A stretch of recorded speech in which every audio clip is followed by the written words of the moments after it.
traditional acknowledgement of traditional lands. We acknowledge we are hosted on the lands of the Mississaugas of the Anishinaabe, the Haudenosaunee Confederacy, and the Wendat. We also recognize the enduring presence of First Nations, Métis, and Inuit peoples. Thank you very much. Moving ahead, are there any declarations of possible conflict of interest? Seeing and hearing none, can I please have a mover for approval of the agenda?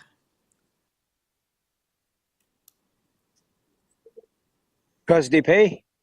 Thank you very much, Trustee Pay. And I saw, I think, Trustee Arts, I think, also hand was up. Thank you very much. And I now see Trustee Wong also has joined us. Thank you. Approval of the December 4th meeting minutes. You'll find that on your agenda, page 1. If there are no issues, may I please have a mover to approve? Thank you, Robin Pilkey, seconded by Trustee Pay. Thank you very much, Trustee Pay. All in favor? Say aye or Aye. raise your hand. Aye. Thank you. Any opposed? Thank you very much. That is carried. Are there any delegations, staff? No, thank you. We'll make up for it over the next couple of days in budget. We're moving now to agenda item 6. 6.1 is the TDSB compliance and board mandated training program summary of the overview and metrics. And I am going to staff to please introduce this item. Thank you, and through the chair, it is our pleasure to present to the Audit Committee today an overview of TDSB's compliance and board manning training program, overview and metrics. I'd like to begin by saying a thank you to the members of the Leadership Development, Employee Engagement and Continuous Improvement part of the compliance training for the support of this work today. Next slide, please.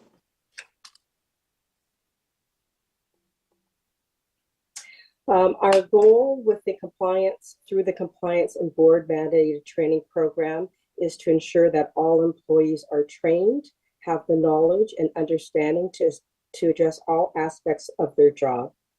The compliance and mandatory training program identifies 3 main goals. The first is to provide employees with the information they need to do their job effectively.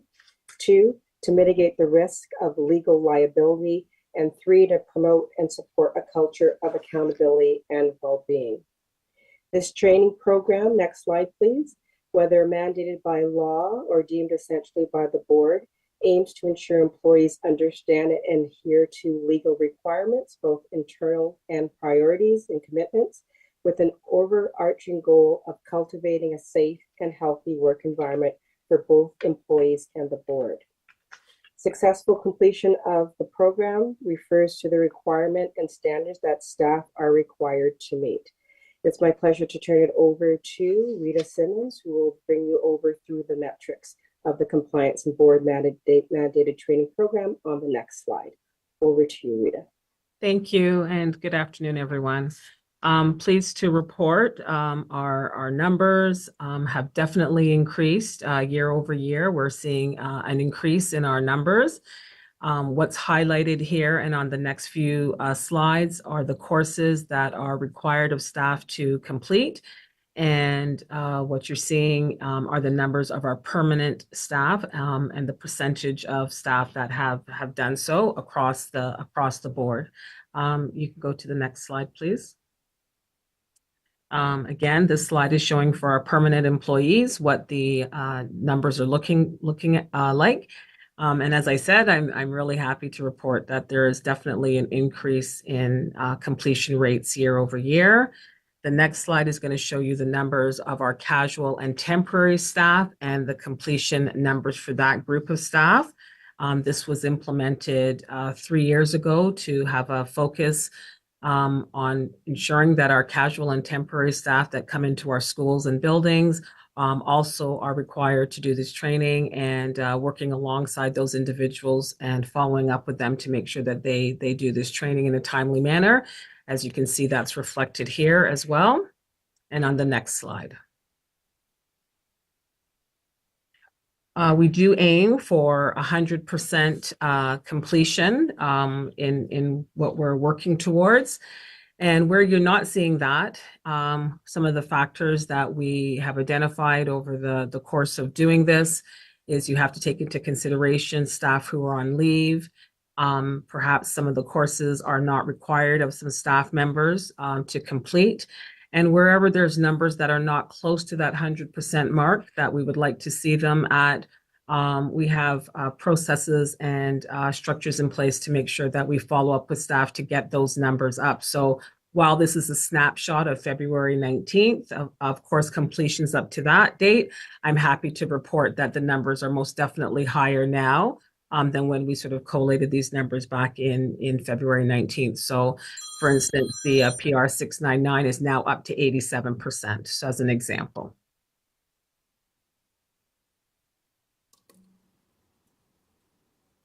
I'll pause for a second. I do see a hand up, so. Through you, Madam Chair, I'll just wait till the end of the presentation. Thank you. Thank you. Okay, next slide. As with any program, we have to make sure we have an accountability and monitoring process in place. Every year we ask staff to complete courses by a specific deadline. This school year, the deadline was December 22nd. Just want to highlight some of the things that we have in place to ensure that we stay on track with staff completing the courses that are required of them. We have very clear expectations for employees who are on an approved leave when they come back and return to work. What's in place for them to complete the courses. We provide time every year for staff to complete training. There is management oversight. Principals and managers do have the responsibility to follow up with staff who do not complete the training by the expected deadline, and we have some corrective actions in place as appropriate for staff to follow. Next slide, please. Targeted communication, several modes of communication are used to ensure that staff are aware of what's expected of them and follow-up reminders. That also supports our ongoing education and awareness campaigns that we have in place, whether that's going out to departments and having conversations or working through management staff to ensure that everyone is aware. We have tracking and reporting using our MyPath system to track staff's participation and completion rates. And every year we do a review of the courses that are offered to ensure that we are up to date and with current laws and regulations, and any changes that are require us to go back and update and refine the course to make sure it's ready, and so that the information that we're sharing with staff is the most up-to-date information. Thank you. Thank you very much. Ms. Pilkey, you had a question? It's more of a comment, actually. I just would like to congratulate and thank staff, because I have watched this report for many, many years, and it certainly is done great improvements over prior years. And I just wanted to compliment you. I know it's a hard work and it's hard to get people to do some of these, but the percentages of completion are quite impressive. And I just wanted to mention that. Even for the casual staff, I thought it was much improved. So thank you very much for all your work. I know it probably hasn't been that much fun. Thank you. Thank you. Thank you very much. Are there any other questions? Mr. Nortes is helping me monitor. None. I'm going to ask a question. I'm sorry there's no vice chair and there's no other trustee in the room, so I'm just going to go for it. I'm curious to know why the compliance rate for the mandatory training that trustees need to take isn't reported.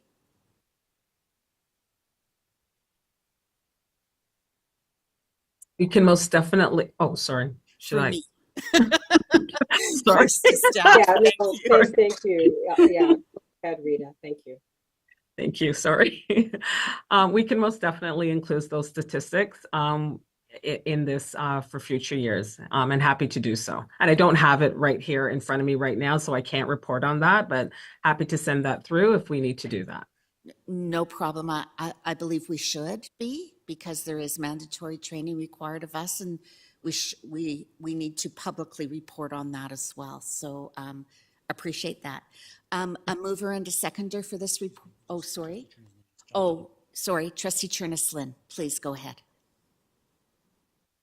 So Joy has her hand up as well before me. Oh, okay. Do you want me to go first then? Sorry, I apologize. That was missed. Oh, No worries at all. Through you, Madam Chair. Just a comment and also a question as well. I would also like to echo the improvements on this report. So great job. My question is around what is the split between permanent staff versus casual staff? in terms of holistic numbers of the. That's correct. Yeah. Thank you very much. I'll see if staff has that split, permanent versus casual, in terms of the percentage. Thank you for the question through the chair. I'll start with Rita. Do you have a response? I don't have the split. I would have to follow up with people in culture to get that information. So I don't, in terms of numbers, I'm sorry, I don't have that information at hand, but most definitely can get that for you. No worries. I was just trying to kind of gauge the risk. So the percentages on the casual and temporary staff is a lot lower than the permanent staff. So I was kind of curious what the mix might look like. And then I think I've probably asked this in the past. I just want to better understand what are the implications of non-compliance? What are the consequences of staff or casual employees not completing these courses? Thank you very much. To staff to answer. Ms. Otto? Thank you. So we are in the process of updating a procedure to work alongside the compliance for individual staff members who have not completed their board mandated training. As part of our practice that we have, as Rita has shared, there are many strategies that we use for tracking and reporting, and including targeted communication. But we are in the process of updating a process that will ensure that there is sufficient follow-up for individuals who are not compliant. Rita, am I missing anything? No, you're not. Thank you. Any other comments, Joy? No, thank you very much for that. Glad that things are improving.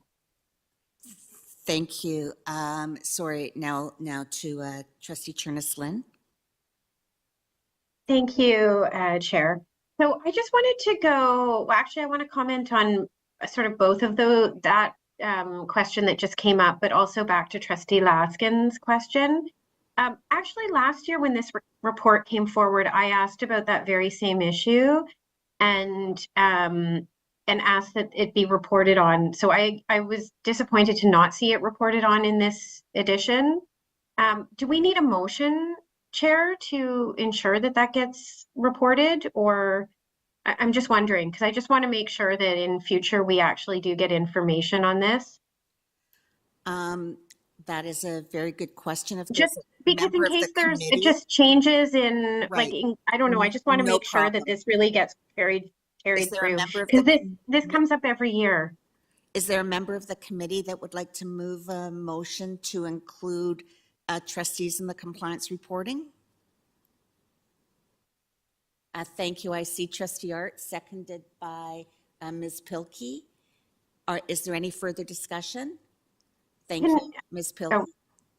Sorry, I just think it just needs a clarification. I believe the trustees are included in these totals. They're just not broken out. So what we're actually asking is for the trustee information to be broken out of the larger total. Is that correct? I'm sorry, I can't see anybody's name on my little screen. No problem. Ms. Otto, is that correct? Are the trustees included in one of the categories?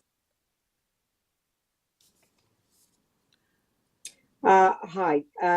Thank you, and through the chair, yes, it's my understanding their number, no, they are not included.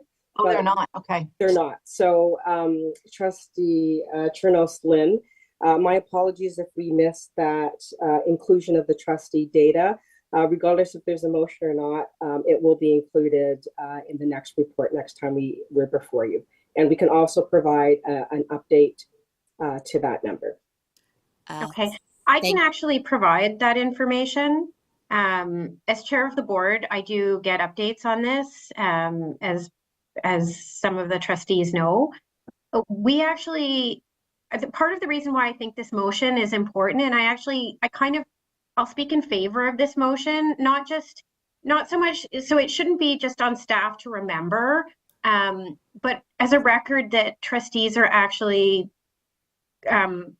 aware that this will be made available, like this will be part of the record, that they're looking at it. And the reason I say that is that, and I don't know what the various reasons are, but we every year chase people on getting these finished. And since December, I've been receiving weekly reports on trustee compliance. And in December, when the date ended, when you had to be compliant, we had a number of trustees that were not compliant, like a significant number. And as of this morning, because every Monday morning I get that report, we still have 3 trustees that have not completed the neglect and care. It's not a lot of time. It's 30 minutes. Sometimes it's people not finishing it and not actually clicking the button.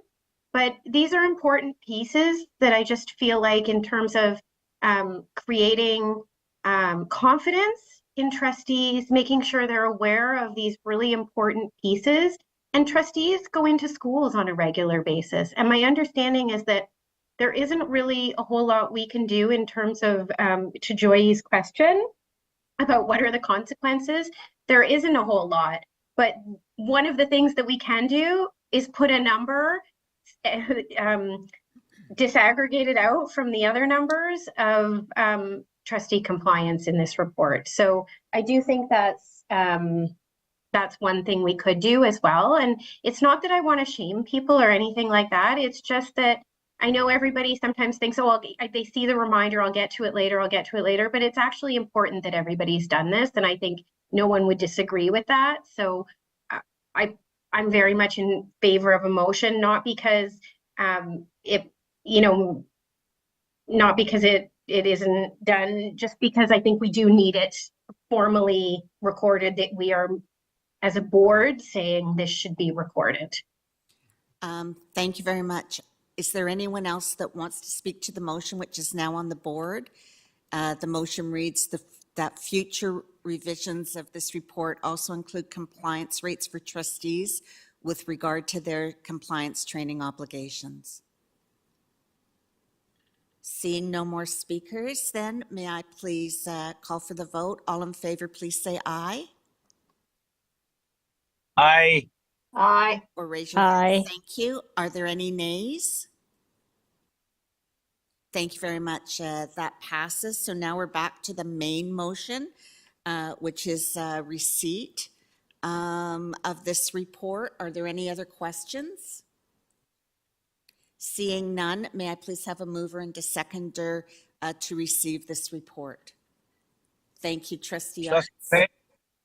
Thank you, seconded by Trustee Pay. All in favor, please say aye. Aye. Aye. Any opposed? Then that carries. Thank you very much, and thank you very much to staff for presenting and, as my colleagues have said, for the great work. 7.1, we're going to the Internal Audit Department Status Update from March 2023, found on page 21 of your agenda, and this is also for receipt. Our staff presenting. Thank you, and through the chair, I'll ask, I'm not sure what to call him, but Mr. Hussein to present.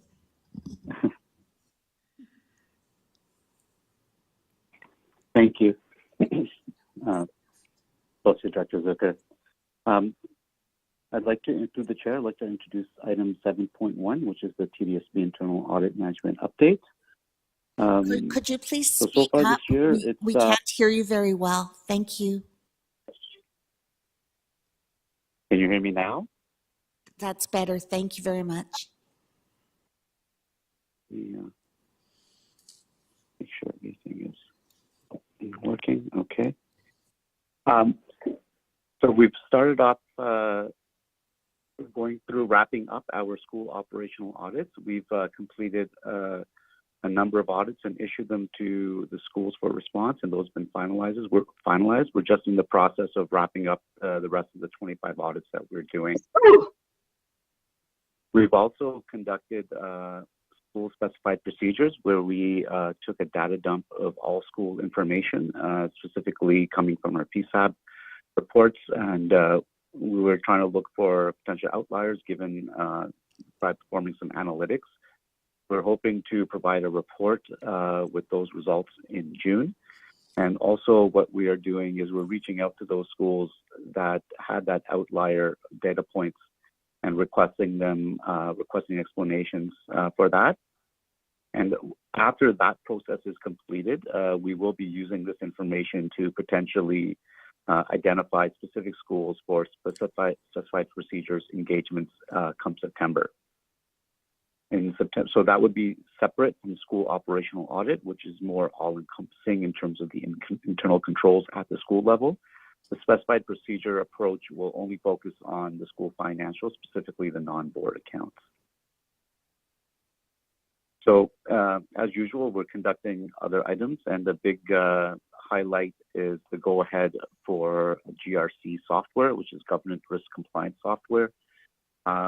There's undergoing the process of finalizing that, and the configuration is scheduled to begin and go throughout for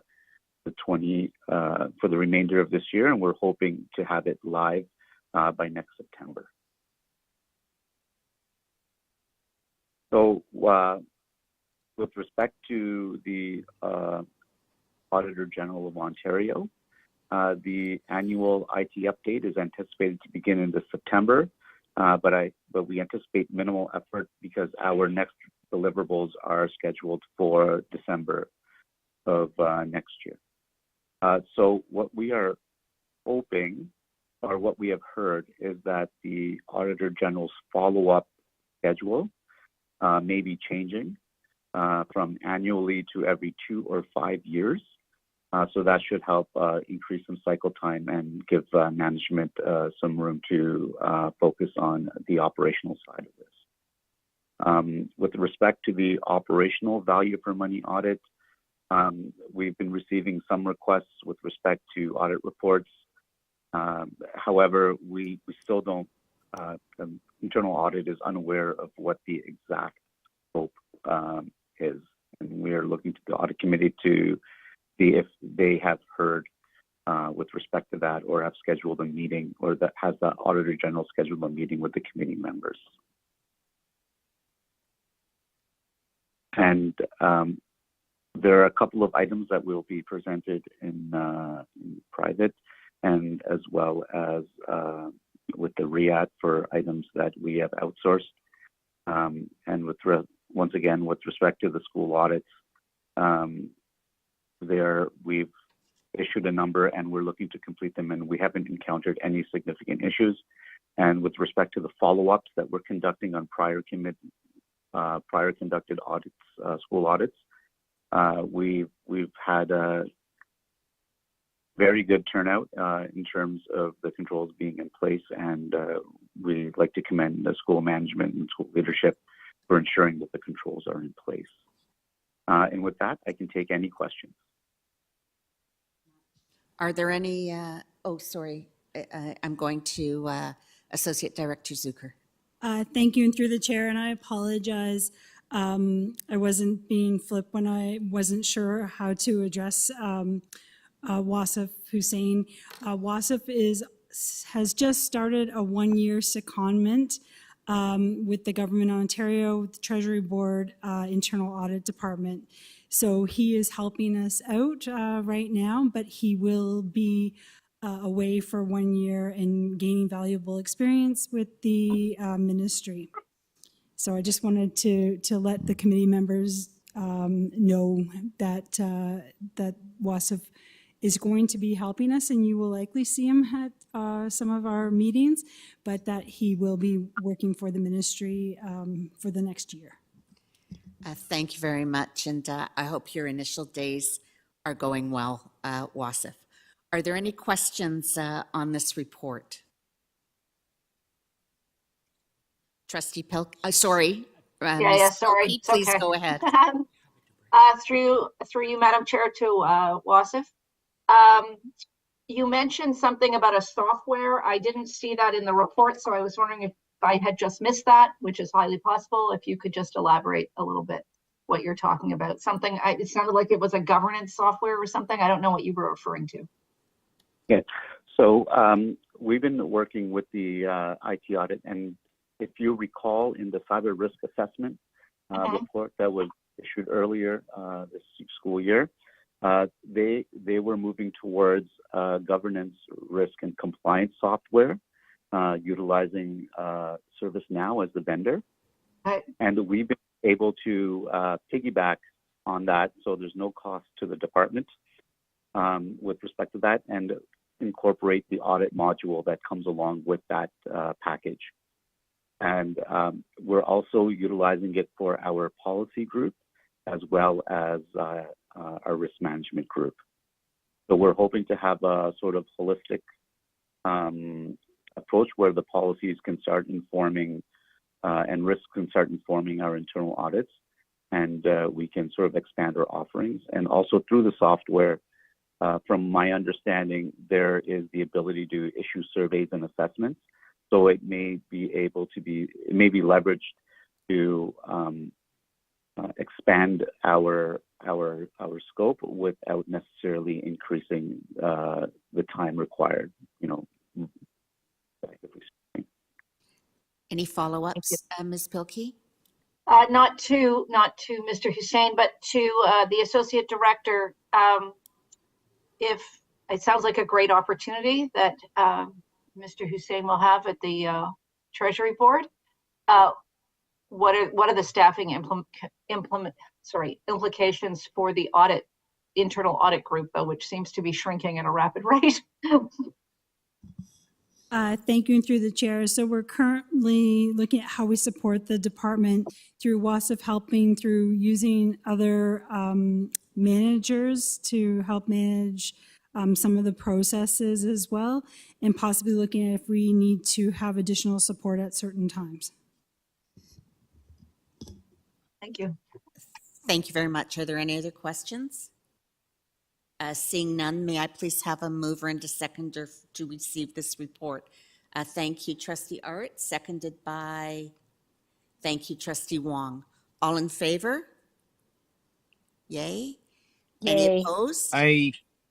Thank you very much, and that carries.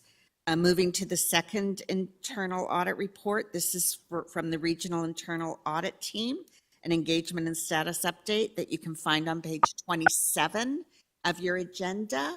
Associate Director Zucker, who will speak to this. Thank you, and I would ask our Regional Internal Audit Manager, Paula Hatt, to speak to this report, please. Thank you very much.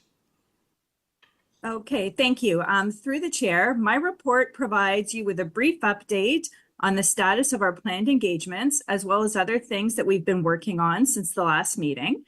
The two engagements from last year's plan are nearing the end of the fieldwork stage, and the auditor in charge expects to have the draft reports prepared by mid-April. I have included both the draft title of the report and the risks that are being covered from the risk register.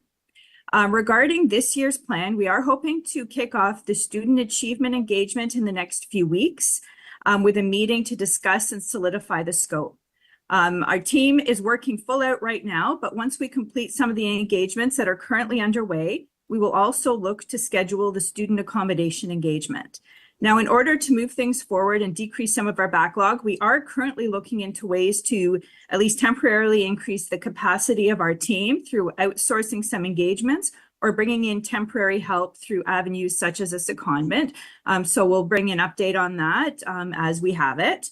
The next part of our report covers other work that RIAD is undertaking. So since the last meeting, we did finish the follow-up on the special education audit. We will be continuing to identify other engagements that we can follow up on. And ideally, our goal is to complete at least 2 follow-ups per board this year.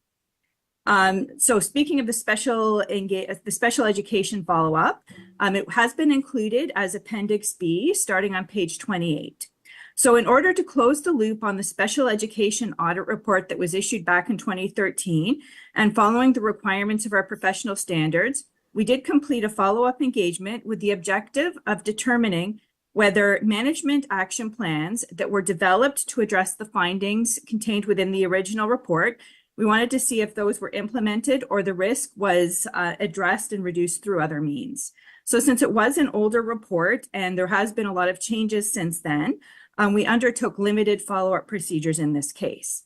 So our follow-up did exclude low priority findings, which is in line with our internal methodology. As noted in the conclusion section on page 29, all but 2 of the high and medium priority findings were resolved. For the other 2, management accepted the risk of not taking further action beyond anything that had been done while the audit was still underway.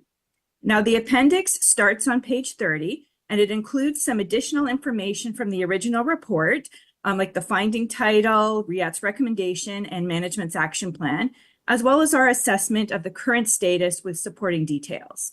So there were about 30 high and medium priority findings in the original report, which are outlined in the appendix, and these fell into 5 main categories. So I did want to point out a few things in the appendix. The first line in the table on page 30, which is item 1.1, relates to a general action plan that was to share the results of the report with relevant parties. We didn't follow up on this one due to the passage of time and our concentration on action plans that related directly to the findings. Now, as the findings in some groups were related, it was more efficient to follow up on them together. So an example of this is the findings kind of in that 1.1 range.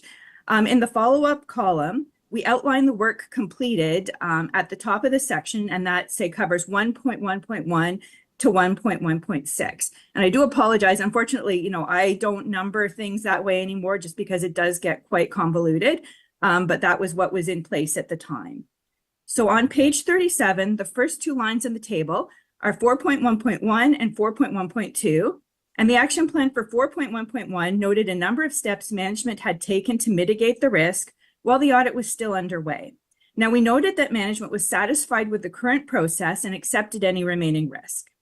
And the action plan for 4.1.2 notes that management would investigate the feasibility of getting a planning tool other than Excel for staff allocation. However, management determined that they were satisfied with the use of the Excel tool and accept the risk of not using another type of tool at this time. Now, in cases where management accepts the risk, it's our obligation to share this with the committee. And on doing this, we do consider the finding to be closed. For most of the remaining findings, these have been resolved through system automation. So our follow-up procedures mainly involved sitting with someone from the Special Education and Inclusion Department and having them demonstrate how the current automated processes address the issues found during the audit.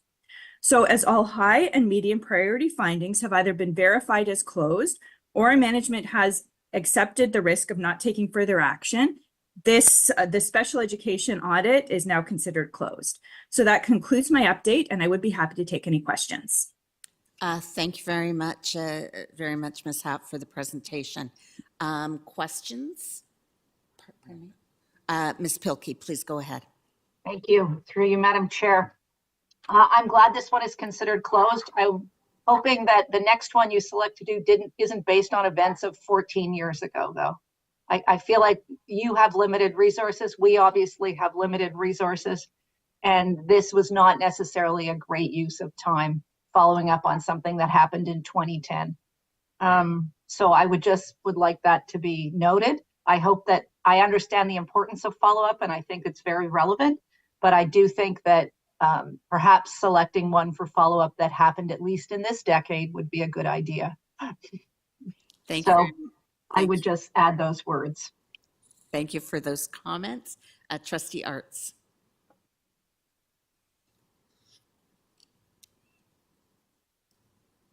Trustee Arts. Sorry, my computer is doing disagreeable things to me right now. Yeah, so just in terms of the 2 items that were considered closed but management accepts the risk. Was there were there any like changes other than moving away from an Excel-based spreadsheet proposed by management or work that's ongoing? Ms. Hatton? Yes, thank you.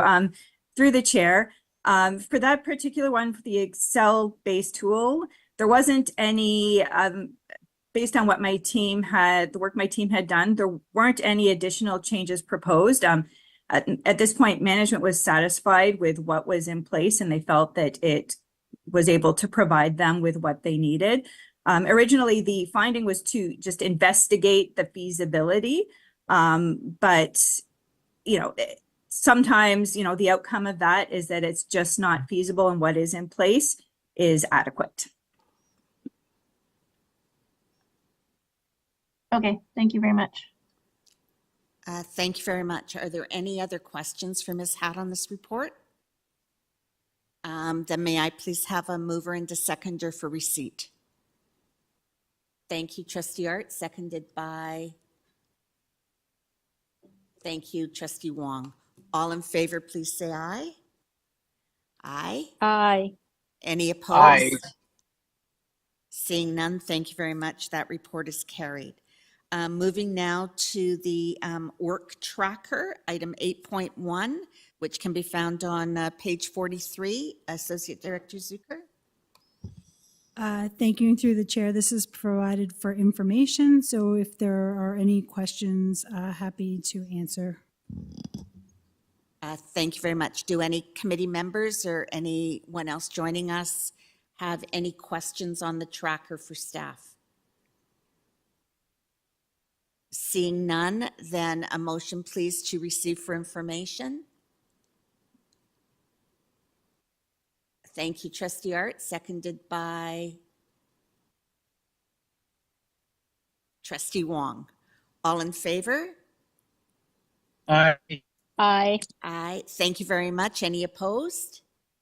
Then that carries. May I please have a motion to move into private session? Trustee Bay. Thank you, Trustee Art, seconded by Trustee Pay. All in favor? Aye. Aye. Thank you so much.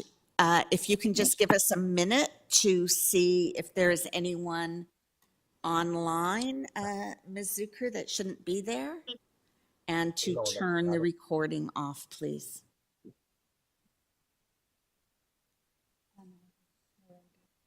I think we're all good with who's in the virtual room and in the room now. And Manshu, are we turned off?